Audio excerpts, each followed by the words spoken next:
you haven't yet heard the news, it's been confirmed that Yellowjackets will end with its 4th and final season. And I think that comes as a shock to a lot of us, considering how open the creators, Bart and Ashley Lyle, have been about their 5-season plan for the show. I can't say I'm exactly shocked, maybe a little bit scared now, but I have a lot to say, so here we are.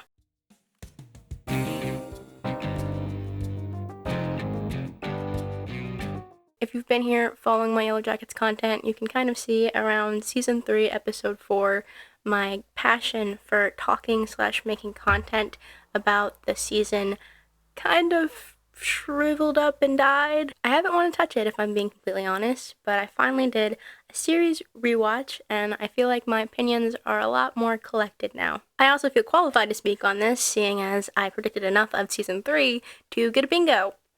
Sorta. So I think that there is a clear divide amongst the fans, but I'll be blunt and say that I did not personally like Season 3. I enjoyed maybe the first 2 episodes, and then it was like 8 more hours of watching my beloved show crash and burn. I'm sure that there is a lot of nuance to what happened behind the scenes in the creation of Yellowjackets Season 3. But all I can say is they spent about 20 hours crafting an intricate web of characters that questioned your own capacity to forgive. Then with Season 3, they kind of laughed in your face for spending, again, 20 hours trying to empathize with these traumatized children and their adult counterparts. They had something truly special. This show was the embodiment of the phrase, "There are no monsters in this world, only human beings that are wounded." But as Season 3 unfolded, it became clear that some of our characters get the grace of backstory or context, and the rest just aren't so lucky. I genuinely think it means something for your audience to be able to watch your show and feel within themselves that these characters are not acting in a way that we expect them to. They're not making decisions that feel in character, and it makes me question a little bit if that was the plan all along, to flip-flop with characters like Shauna. Instead of carrying the anger that Jackie felt through Season 1 into Season 2, they spent a lot of time making the audience sympathize with Shauna Shipman. She almost beats Lottie to death at the end of Season 3, and they take extreme care to still make Shauna a sympathetic character to the audience. Lottie invited her to do so after we watched her fall deeper and deeper into the grief of her son. The others don't stop her, and few are even angry at Shauna in the scenes following. And they make sure to show us that Shauna feels bad for what she did, and makes an effort to care for Lottie in the aftermath of all of this. Sure, go ahead. You're not using it, and Lottie's cold. Now you give a shit about Lottie? Hey! Lottie took it from her to protect us. Don't let that be for nothing. After my entire rewatch, I can confidently say I believe they messed up all the way back in the first episode of Season 3. Obviously, I'm not a writer, but stick with me, okay? Watching the 3 seasons consecutively on a streaming service makes the cabin fire so unserious, actually. If you were somebody who was waiting for the release of Season 3, it was a lot of anticipation. But if you are somebody who's watching the show for the first time or rewatching it, it's kind of hard to believe that these girls struggled much at all with the cabin fire, seeing as they have this huge, nice encampment that they have built from themselves with a farm. They are almost shown to be comfortable now, all of a sudden, and it makes the following storylines very messy. It makes Ben's ending so utterly evil, and it makes the rescue conflicting. If they had kept any elements of a survival show in the mix,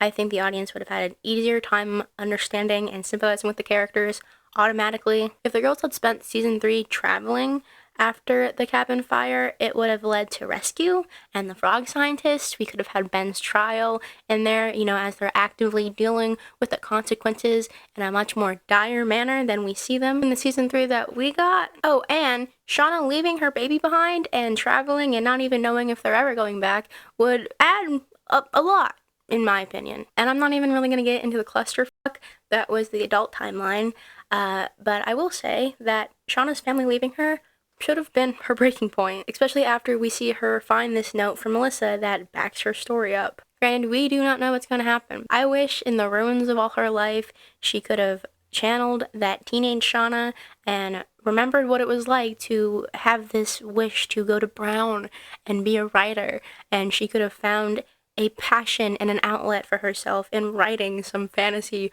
or horror novel about the horrible things they went through out there. Give me a Diane Ivy Tran-esque storyline, okay? The adult timeline has been on a decline since season 2, so I'm not gonna get my hopes up, and if they somehow felt like they wrote themselves into a hole with the ending of season 2, I am very confused with what they think they've done to themselves now. The end of season 3 has not left us with many avenues here. I truly feel deep in my bones that something went wrong within the making of season 3. And this is a weird hope to have, but I think that there's some validity to the theory that things derailed. Especially if we go look at the amount of returning writers for season 3 versus the amount of writers that were hired for this season and this season alone. First of all, creators aside, there are only 3 writers that have worked on all 3 seasons of this show. They had another 3 writers that joined back in season 2,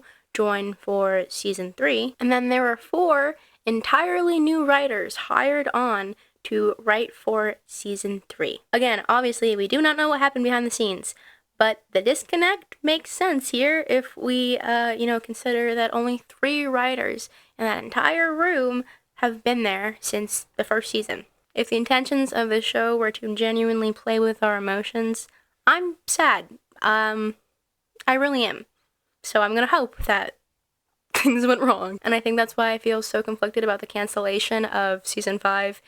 Season 5 wasn't actually canceled, okay? It was never confirmed. But we all thought that that's where it was going. I think it's fair to say. I unfortunately think they made their bed with the last season. And instead of having like 20 more episodes to possibly turn things around, they're really gonna have to commit now. I assume it's gonna be a game of who is the last one standing. And honestly, that's not something I'm interested in. I don't like watching content that is genuinely frustrating, especially after I like the characters. I like the setting. I like so much of the story. I'll probably be a good capitalist drone and watch season 4 anyways, bitching aside. But I'm not exactly happy about it. How do you feel for the upcoming 4th and final season? How do you feel about season 3? Are you scared too? Am I alone in that? Whatever your opinion is, thank you for watching. Thank you for being here. I have a video coming out soon that I'm very excited about. I will be sharing all of the horror movies I watched during October, and if you'd like to follow along, get a little sneak peek, I'll leave my letterboxd down below. Bye!